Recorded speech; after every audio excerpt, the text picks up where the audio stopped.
Alors, dans cette partie, on va travailler autour des outils de création des contenus, comment gérer, créer et gérer vos vidéos pendant votre doctorat et comment utiliser le média vidéo dans votre portfolio. Alors, pourquoi je parle de la vidéo? Parce que la vidéo aujourd'hui, ça prend de plus en plus de place dans les médias. Il faut être capable de gérer un peu tout ce bazar-là. Quand je dis ça prend plus de place, à titre d'exemple, quand on regarde des statistiques, qu'est-ce qui se passe en une minute sur Internet? On voit qu'il se dépose 500 heures de vidéos sur YouTube, là. Plus de 20 jours. Hein, je laisse passer une minute. Si j'attends une minute, je vais voir toutes les vidéos qui sont déposées pendant cette minute. J'ai 500 heures de vidéos, 20 jours de vidéos. C'est énorme, c'est considérable. Alors vous allez me dire, oui, pendant les 20 heures, les 20 jours, il y a au moins 15 jours de conneries. Je suis tout à fait d'accord avec vous. Mais il y a 5 jours super intéressants. Donc déjà, c'est une base intéressante à aller voir. Alors, pour vous donner quelques petites idées, mais déjà, je pense que vous êtes un peu au parfum. On utilise YouTube, c'est le serveur principal de diffusion de vidéos sur Internet. À l'université, ça c'est la chaîne de l'université. On dépose toutes les communications institutionnelles, les grands événements. Votre thèse sera filmée et sera déposée sur la chaîne de l'UPF à la fin de votre doctorat, il faut le savoir. Hein. Et d'ailleurs, pour la petite histoire, c'est les vidéos qui sont les plus regardées sur la chaîne de l'UPF, c'est les soutenances de thèse. Voilà. Alors, il n'y a pas que ça. Au Service 10, on a même créé notre propre page YouTube, notre propre espace YouTube, parce qu'on dépose énormément de cours qui sont filmés. Alors, tous ne sont pas publics, tous ne sont pas visibles. Quand on dépose une vidéo, on choisit le niveau de visibilité qu'on veut donner. Soit elle est visible qu'à moi, soit elle est visible dans mon portfolio, via mon portfolio, ou quand c'est un cours, via la plateforme Espadon. On peut choisir ce niveau de visibilité-là. Il faut être authentifié dans un espace pour avoir accès à la vidéo. Vous irez voir dans les tutos sous cette vidéo comment on fait ça dans YouTube. Et troisième niveau, on rend public la vidéo à tout le monde, à tout Internet.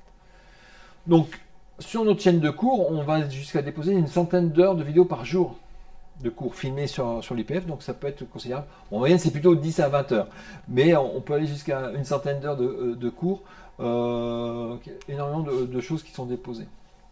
On retrouve des grandes institutions dans le domaine de la recherche, l'INRIA, le CNRS, l'INRIA, bon, enfin, énormément de choses qu'on peut mettre à disposition. Des labos plus locaux comme le CRIOM, qui a sa propre chaîne YouTube, l'IRD, des grandes institutions scientifiques, bon, là j'ai mis Berkeley, mais on trouve énormément de choses, énormément de cours, énormément de conférences, de références sur YouTube, et même ma thèse en 180 secondes, pour ceux qui travaillent avec moi sur ce projet-là à l'école doctorale, bah, vous avez vu les vidéos que je vous ai mis à disposition dans les formations, elles viennent aussi d'ici.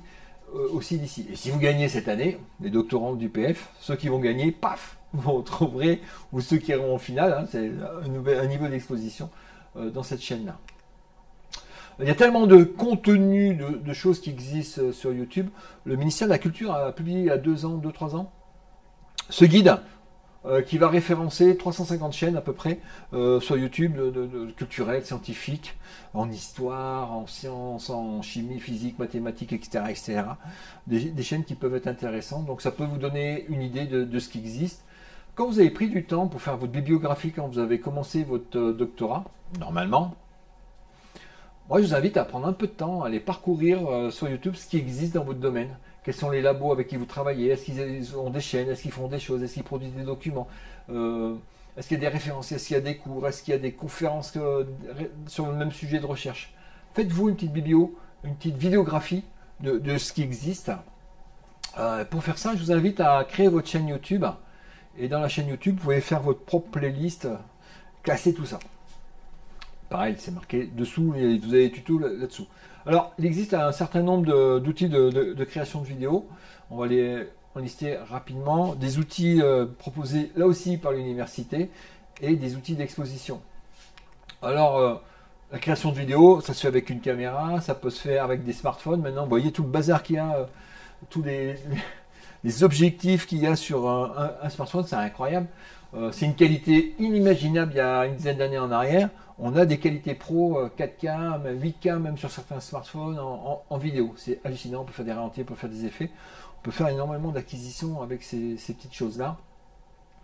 Même les appareils, les instruments, vous avez plus en plus d'instruments scientifiques qui sont équipés de caméras qui peuvent reproduire, enregistrer ce qui se passe. Alors pas forcément même pas forcément des caméras optiques comme ça, mais des caméras numériques, microscope électronique, rayons X, enfin bref, il y a énormément de vidéos qu'on peut récupérer, filmer vos manips. Des choses plus de terrain, par exemple, on peut même plonger avec des vidéos 360 dans le lagon, vous pouvez utiliser ces choses-là. Alors, pour aller un poil plus loin, une fois que vous avez fait vos acquisitions, vous avez même la possibilité de bricoler un peu vos vidéos, découper, démonter, de mettre des titres, des choses comme ça. Si vous avez un Mac, vous pouvez faire ça sur iMovie.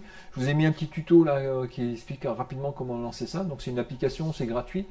Et sur les PC à partir de Windows 10, vous avez un truc qui s'appelle éditeur de vidéo. Pareil, vous avez un petit tuto qui vous explique ça. Avant Windows 10, c'est Movie Maker. Donc ça permet, c'est des choses basiques. Couper une vidéo, enlever le début de la fin, couper 2-3 trucs qui vont pas, mettre 2 plans, rajouter 2 vidéos. Bon, on peut faire du montage, mettre des titres, un peu de musique, rajouter des images. Ça permet gratuitement, rapidement, d'éditer les vidéos. Si vous voulez aller plus loin, il faut des logiciels un peu plus pro. Venez nous voir au pôle TIS. On a les compétences et on a les logiciels pour faire ça.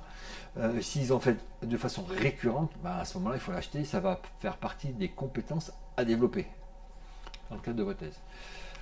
L'UPF, on peut vous prêter du matériel. Je vous ai parlé de la super caméra 360 qui peut aller dans le lagon et plonger avec, faire des acquisitions d'images. On en a une, on peut vous la prêter. La caméra, c'est pareil, on en a une, on peut vous la prêter. L'appareil photo, on a un petit appareil photo qui peut filmer aussi, on peut faire des zooms.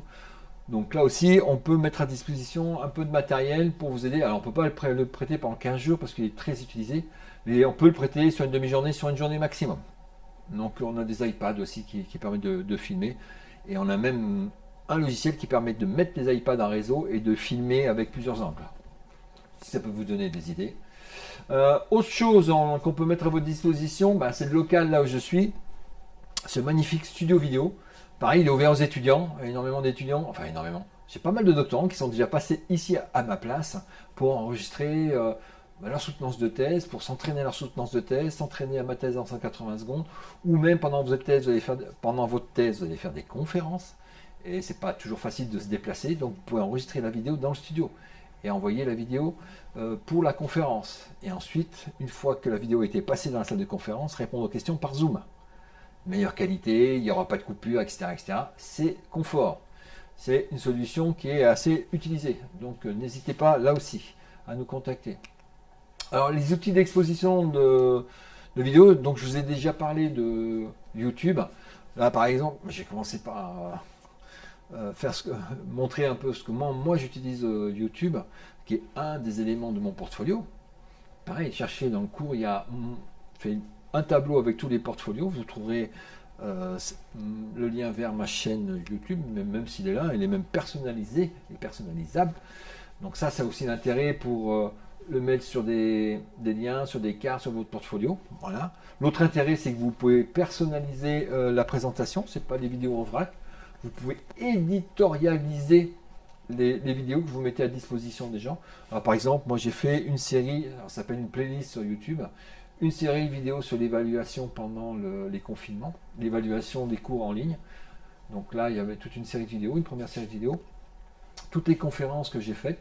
Même si elles ne sont pas sur ma chaîne vidéo, même si je n'ai pas moi qui les ai déposées sur YouTube, je peux faire une playlist qui va chercher des choses, des vidéos où j'apparais à l'extérieur de ma chaîne. Mais j'expose dans ma chaîne.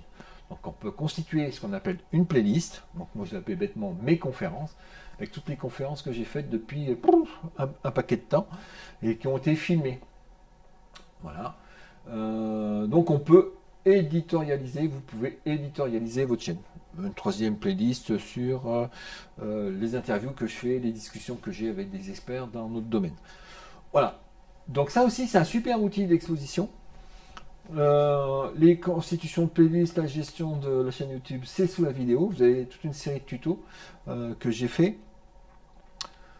C'est assez intuitif pour gérer sa chaîne YouTube. Le principe, c'est si vous avez un compte Gmail, vous avez obligatoirement un compte YouTube. Donc après sa chaîne, il faut donner son numéro de téléphone pour recevoir un SMS avec un code pour pouvoir déposer des vidéos de plus de 10 minutes. Mais sinon, on peut utiliser rapidement sa chaîne YouTube. L'autre intérêt d'avoir une chaîne YouTube, c'est qu'on peut y déposer énormément de contenu. Moi, je vous ai dit, sur la chaîne du Politis, on peut déposer jusqu'à 100 heures de vidéos par jour, c'est 1 Tera. C'est énorme de données de vidéos gratuitement. Donc, pourquoi c'est en privé? Si vous avez des données pas trop confidentielles, c'est un espace de stockage illimité pour vos vidéos. C'est pas mal. Surtout que vous avez une interface, une fois que vous êtes logué, vous avez une interface administrateur, éditer des vidéos ou accéder à votre studio. Et à partir de là, quand vous cliquez sur gérer vos vidéos, vous avez une interface administrateur. Vous pouvez récupérer les vidéos, les retélécharger sur vos ordinateurs, même faire du montage en ligne. Bref, c'est un super outil. Alors, à manipuler avec précaution si vous avez des données confidentielles. Sinon, si vous faites beaucoup de vidéos, c'est l'outil indispensable. Et si vous faites beaucoup de vidéos, on en discute, comment optimiser le fonctionnement de YouTube. Mais même si vous ne faites pas beaucoup de vidéos, allez voir dedans. Même si vous ne faites pas des playlists sur votre production à vous, si les playlists, elles peuvent être aussi publiques ou privées. Si vous trouvez des choses intéressantes, classez-les dans des playlists pour vous, pour la suite. J'ai vu ça aussi. Il y a énormément de choses sur Internet. Ça vous permet de classer les vidéos. Surtout que c'est assez bien fait quand vous créez une playlist, vous pouvez les faire par thème.